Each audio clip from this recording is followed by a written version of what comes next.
Les portes de l'avenir s'ouvrent à ceux qui savent les pousser et ça commence déjà très tôt le matin. Bien le bonjour chez vous. Vous êtes à Matin Bonheur et place à cette émission.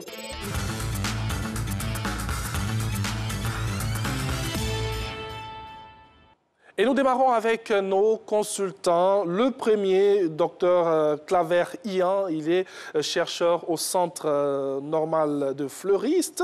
Avec lui, on parle de la protection de la biodiversité et culture de champignons comestibles. Bonjour, bienvenue. Bonjour, monsieur. Vous allez bien? La journée a bien commencé. Yes! Voilà qui a bien dit.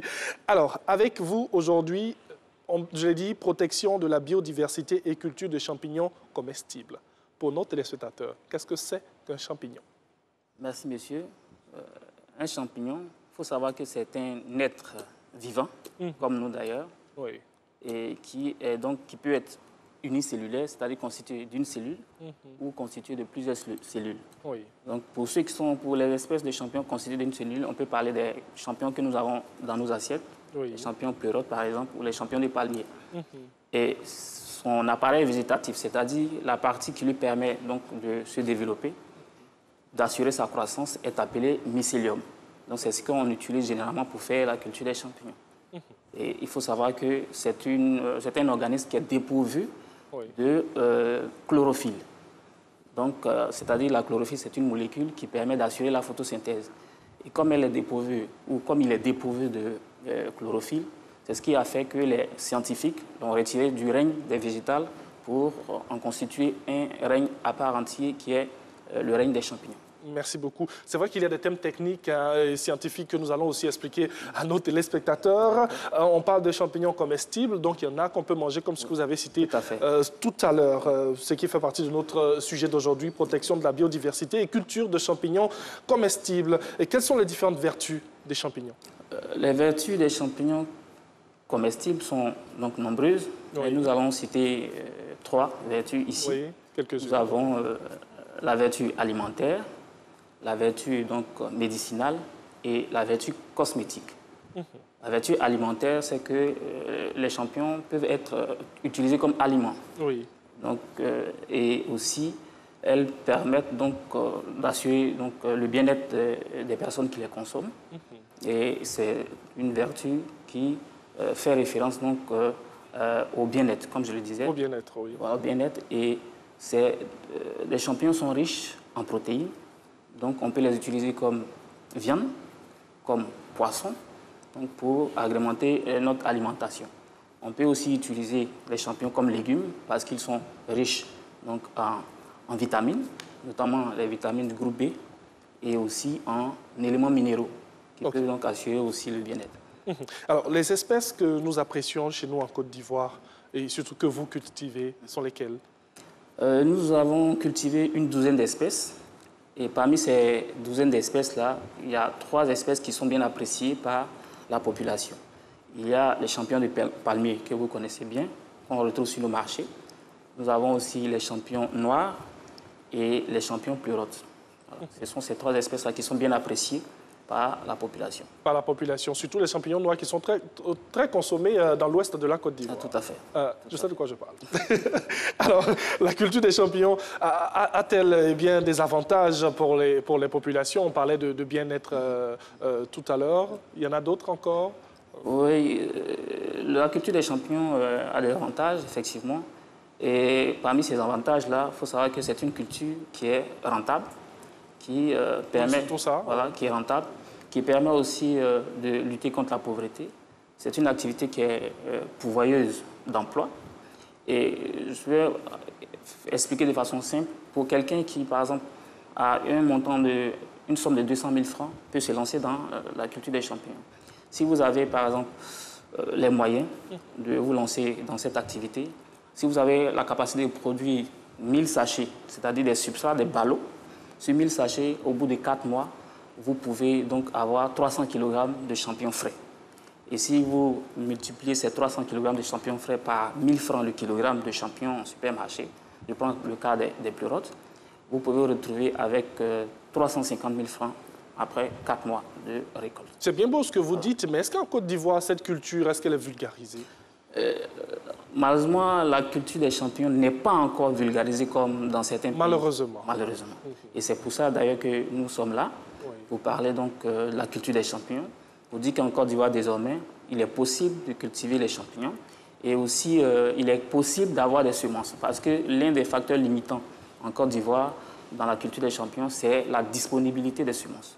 Et désormais, au Centre national floristique, c'est-à-dire à l'université Félix Houphouët-Boigny, nous sommes capables de produire des semences pour permettre à tout un chacun de se lancer dans la culture des champignons.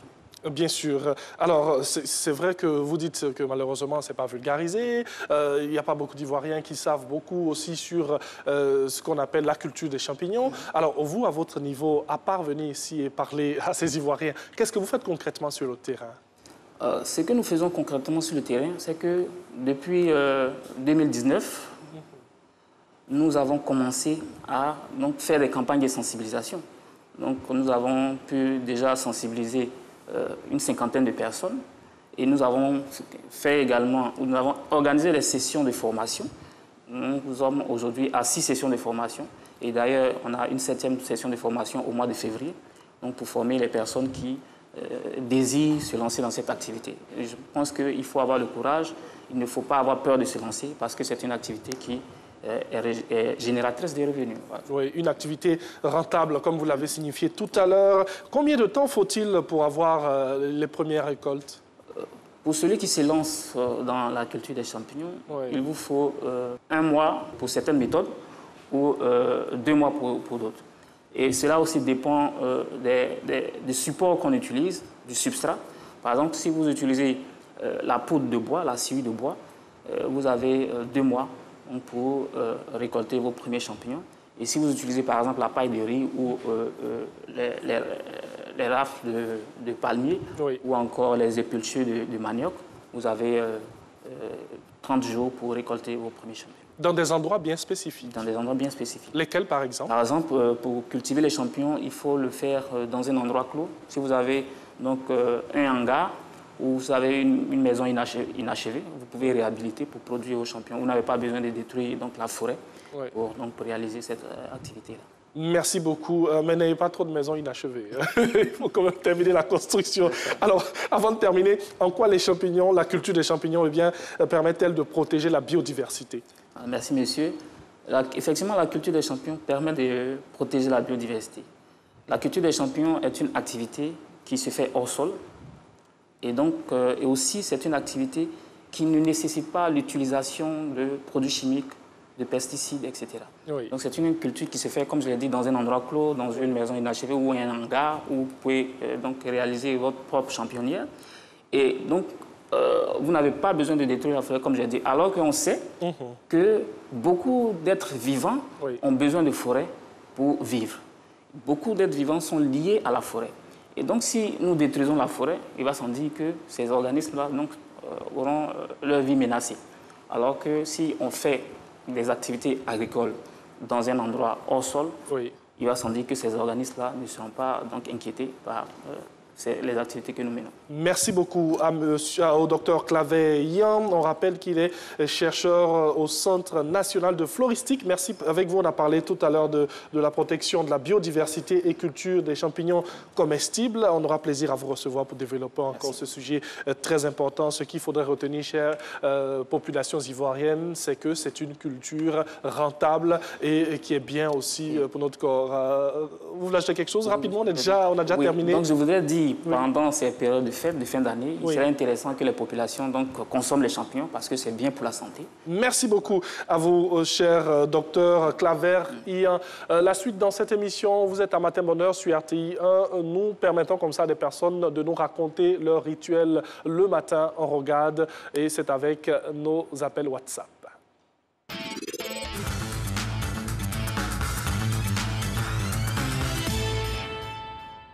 Coucou, Matin Bonheur, je suis Kadi Sawadogo. Au réveil, je fais ma prière. Ensuite, je fais le ménage. Quand j'ai fini de faire le ménage, je prends mon pain. Juste après, je m'apprête pour le boulot. Après tout cela, je mange de bons beignets Parce que moi, le matin, si je ne mange pas, je ne peux pas démarrer la journée. Merci. Et merci à toi, cher Kadi.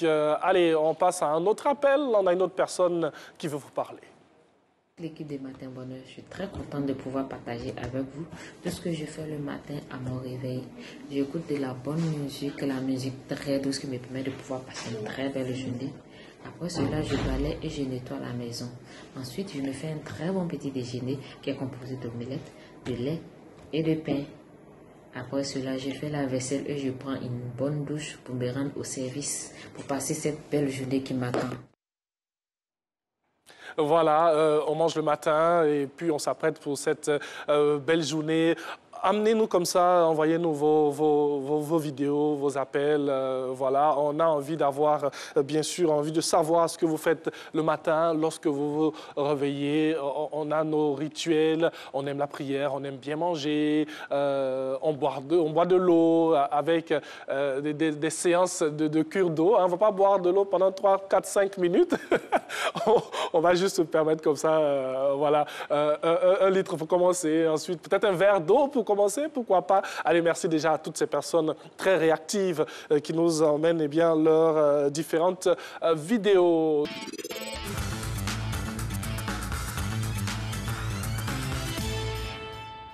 Bonjour, docteur Yves Anveau-Blanchard. On rappelle que vous êtes nutritionniste.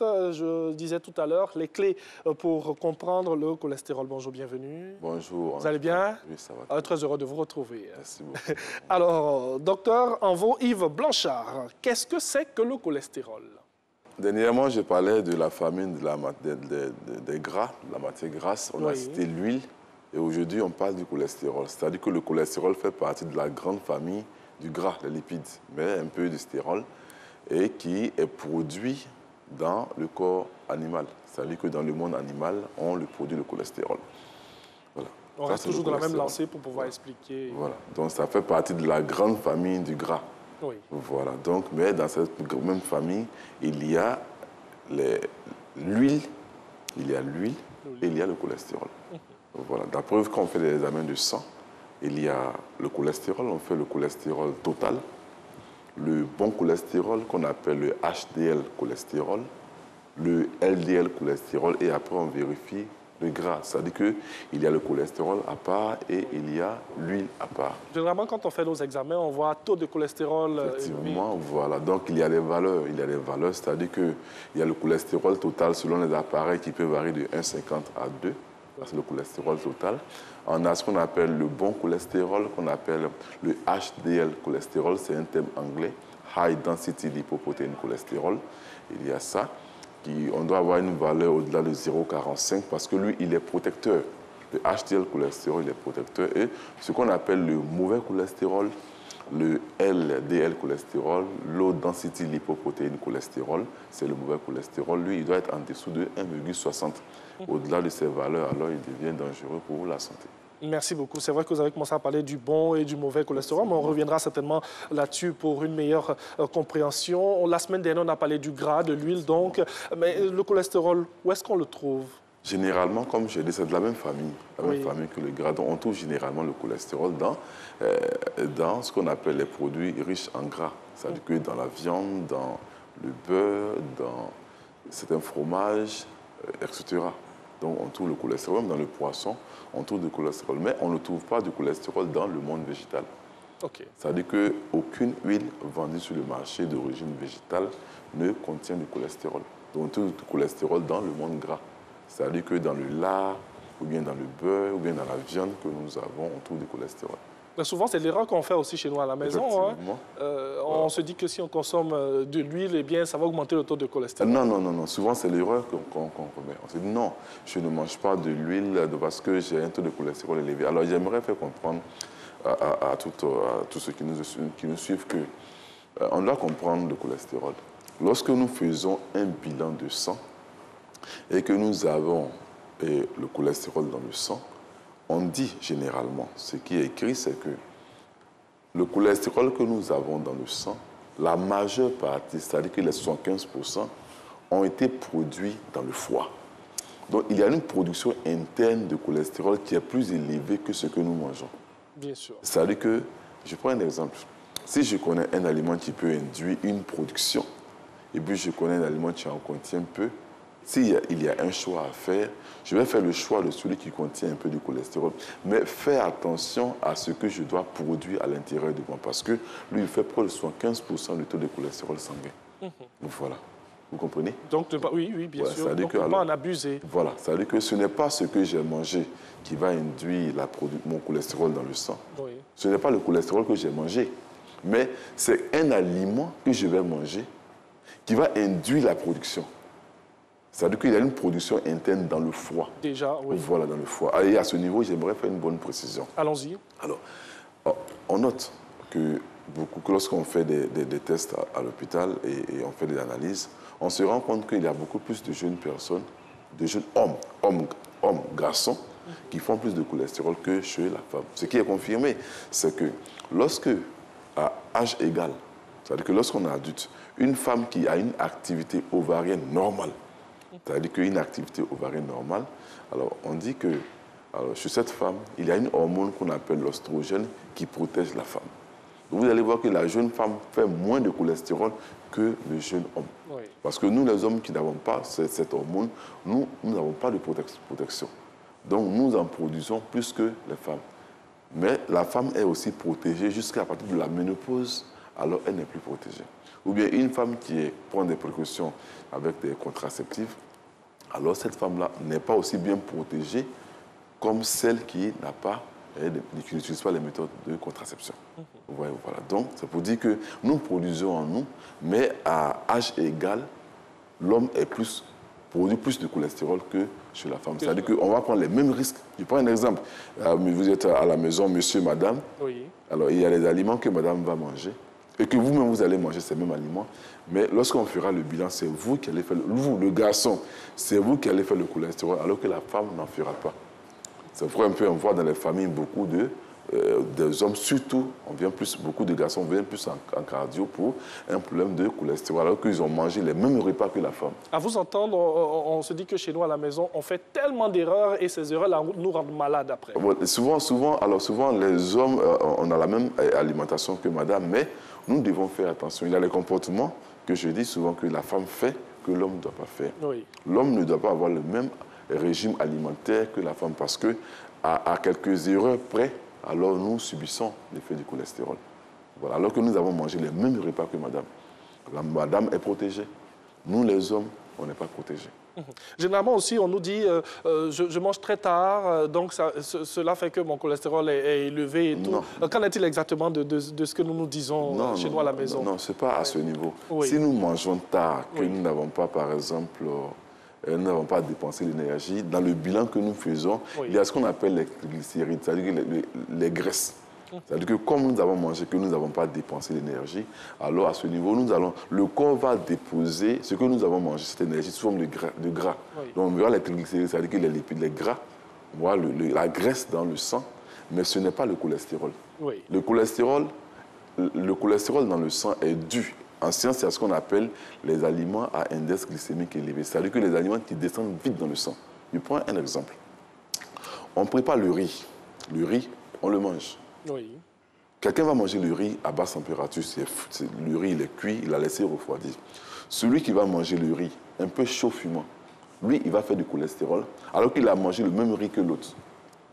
C'est-à-dire que lorsque le riz il est mangé un peu au-delà, il est consommé au-delà de 60 degrés, un peu chaud, fumant, alors cet aliment descend vite dans le sang. Et alors, c'est cette vitesse-là qui détermine la production du cholestérol chez cette personne-là. Donc, il y a un groupe d'aliments comme ça qui, lorsque la femme mange, elle n'a pas de problème. Mais lorsque le garçon, lui, il mange, alors lui, il produit du cholestérol. Il faut faire attention, comme par exemple le riz, l'exemple du riz que vous avez donné. Le chaud, de même comme les jus de fruits.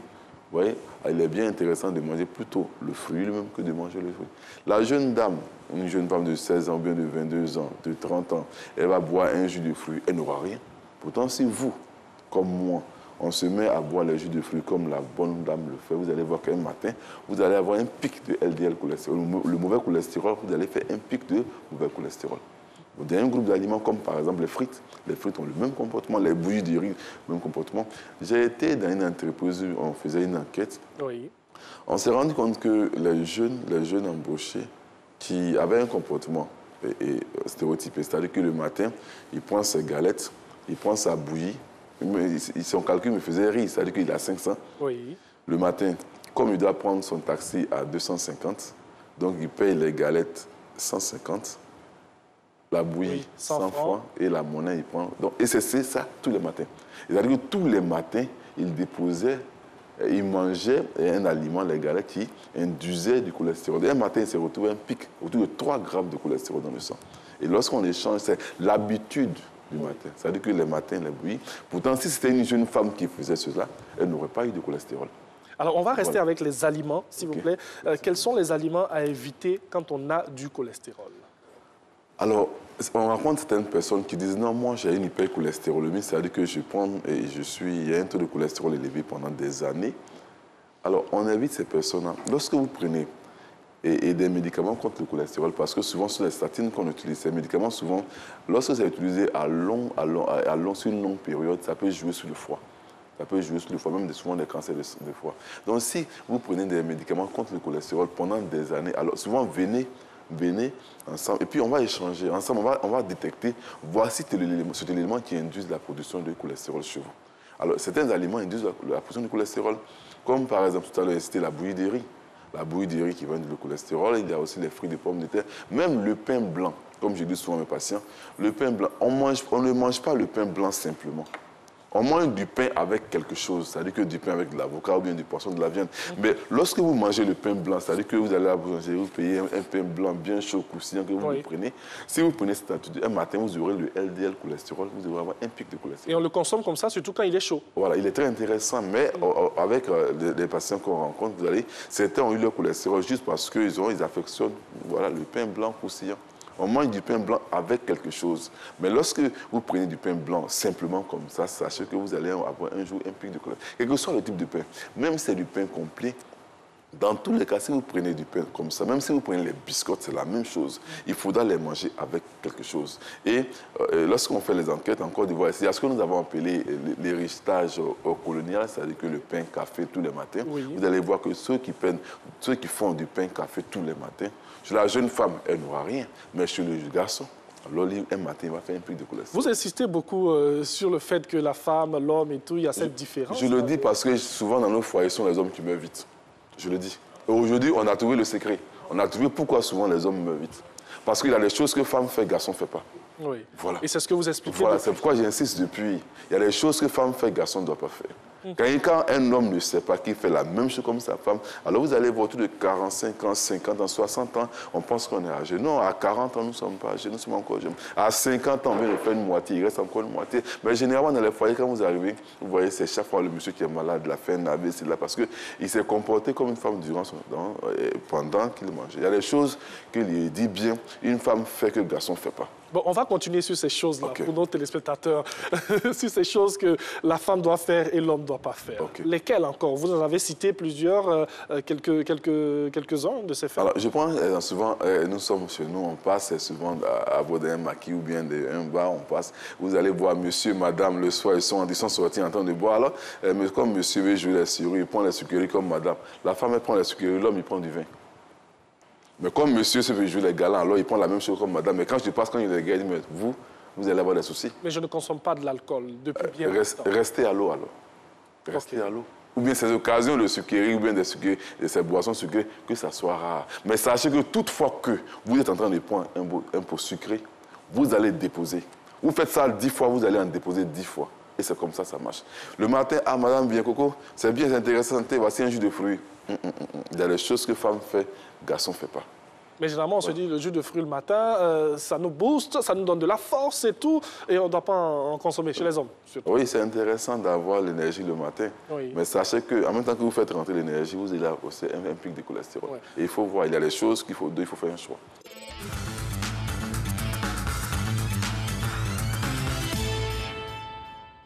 On parle santé avec notre consultante du jour, Madame Diane Gakouba. Et en sa compagnie, on va parler des facteurs qui influent sur notre santé mentale, revenir sur la définition de la santé mentale pour une meilleure compréhension. Et ensuite, on va développer tous ces facteurs en long et en large, et ce jusqu'à 8 heures. Bonjour Madame Diane Gakouba. Bonjour. Vous allez bien? Oui, très bien. tout se passe bien ce matin, on s'est bien réveillé et tout. On est content d'être avec nos téléspectateurs. Absolument, très content d'être parmi vous. Merci beaucoup. Alors, Madame Diane Gakouba, nous parlons aujourd'hui des facteurs qui influent sur notre santé mentale. Oui. On va revenir un peu, la répétition étant pédagogique. Oui. On revient sur la définition de la santé mentale. Qu'est-ce que c'est? L'Organisation mondiale de la santé définit la santé mentale comme un état de bien-être physique, mental, social complet, qui permet à l'individu de non seulement réaliser son potentiel, son propre potentiel, mais identifier les problèmes qu'il a dans sa vie, mais aussi trouver des solutions. Donc c'est un peu ça, avoir une bonne santé mentale ne dit pas qu'on a juste, il y a une absence de maladie mentale, mais c'est juste être capable d'avoir un équilibre dans sa vie, du côté physique, mental et au niveau social. Et comme on aime bien le dire chez nous à la maison, être bien dans sa tête. Être bien dans sa tête, être bien dans sa peau, pouvoir mieux fonctionner dans la société. Voilà. C'est ça, une bonne santé mentale, ce n'est pas l'absence de troubles mentaux. Allez, on reviendra à vous dans quelques instants.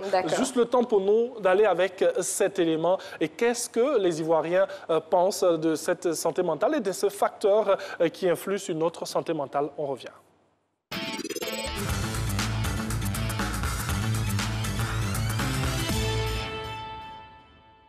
Au fait, mon chéri m'a mise en colère. On s'est discuté, donc ça fait que la journée, là, je n'ai pas bien passé cette journée.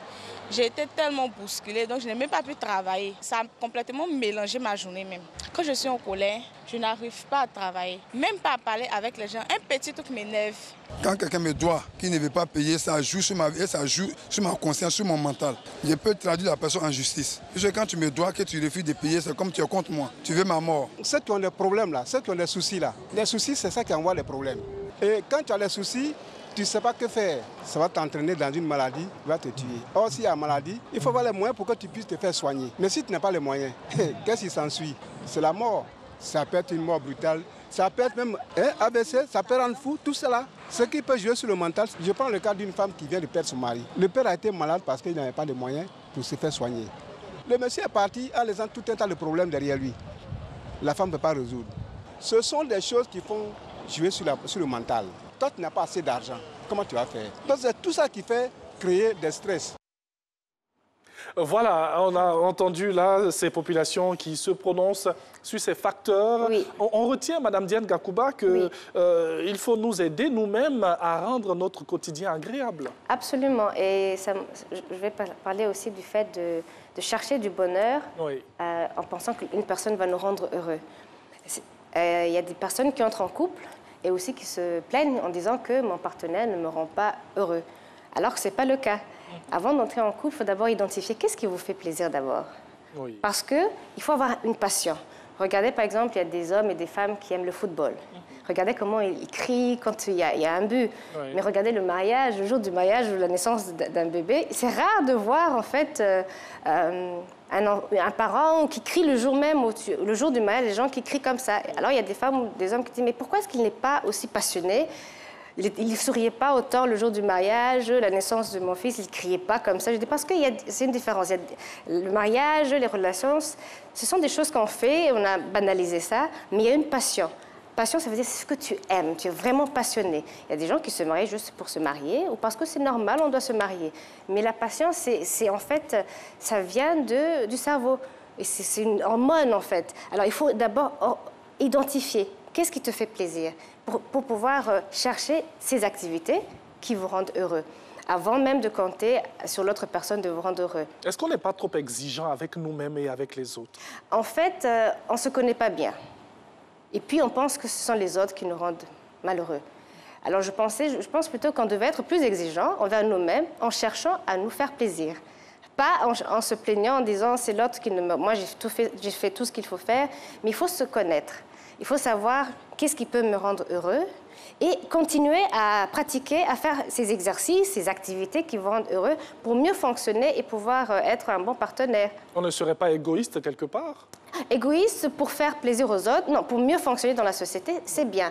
Parce que tu veux te rendre heureuse pour que votre cerveau puisse sécréter l'hormone du bonheur. Donc, si vous êtes heureux, donc vous allez rendre les autres... Et partager ce bonheur. Et partager ce bonheur. Mais si vous ne l'avez pas, vous ne pouvez pas partager ce que vous n'avez pas. Donc, c'est pour ça que le quatrième facteur qui influe sur notre santé mentale, c'est le le côté biologique. Le côté biologique, parlons-en. Voilà, donc c'est important de comprendre que notre biochimie fait partie de ce que nous devenons. Pourquoi? Par exemple, je vais vous montrer. Si, par exemple, nous avons des gens dans la famille qui sont tout le temps dépressifs, il faut comprendre que, alors, je viens de cette famille, il faut que je fasse attention. Donc, il faut observer les gens qui sont dans votre famille, dans votre lignée. Est-ce qu'il y a des personnes qui sont dépressives, qui sont anxieux, pour que je puisse travailler sur ça? Parce que souvent, on ignore. Il y a l'hérédité. Il y a l'hyperactivité, par exemple. Il y a des enfants qui sont hyperactifs. Ils sont nés comme ça, leur papa était comme ça, ou bien leur grand-mère était comme ça. Donc, il ne faut pas ignorer ce genre de faits. Faisant nos recherches, trouvant dans notre ligne s'il y a une sorte de... Il y a un bagage biologique que nous avons hérité et savoir comment le gérer. Bien compris ce que nous avons dit aujourd'hui sur la santé mentale. Il faudrait y penser chez vous à la maison. On cherche souvent des pathologies partout et pourtant c'est juste à côté de nous. On est tout le temps énervé, on est fâché, on n'est pas de bonne humeur, on a des sauts d'humeur. Eh bien, il faudrait régler cela en allant voir tout simplement un spécialiste comme Mme Diane Gakouba, notre consultant du jour. Vous restez avec nous. On va terminer cette émission tout en disant merci à toutes les personnes qui nous ont suivis. Merci à toutes nos équipes qui ont travaillé sur la matinale de ce jour. On espère que vous avez eu un grand plaisir. Ça a été le cas, en tout cas chez nous. Les programmes se poursuivent sur la chaîne qui rassemble. Que Dieu vous garde. Au revoir.